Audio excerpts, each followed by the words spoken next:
Today, the U.S. Supreme Court hears arguments in a case that could reshape school sports. The case questions whether states can ban transgender girls from competing on female teams. Here's ABC's Sophie Fillet. At the center of the case before the Supreme Court today is 15-year-old Becky Pepper Jackson of West Virginia, who competes on her school's track and field team. Becky and her parents sued the state after a law was passed banning transgender girls from playing on girls' sports teams. Why did you guys bring this lawsuit? As a parent, I wanted her to do what she wanted to do, and I wanted her to be happy and be with her friends. A federal appeals court ruled the state ban discriminates on the basis of sex under Title IX.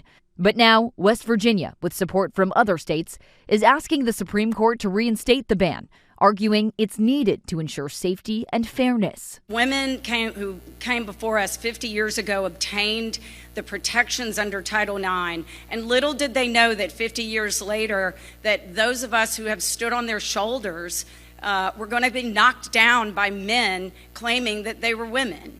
The court will also review a similar law in Idaho. How it rules could affect bans in more than half the country. The U.S. Olympic Committee, the NCAA, and 29 states prohibit transgender girls and women from competing on teams consistent with their gender identity. Becky claims taking puberty-blocking medication prevented male puberty, giving her no advantage over her peers. Why not just play with the boys' team? Because it would go against who I am. I've been a girl forever, and playing on the guys' team is going backwards. Sophie Fillet, ABC News, New York.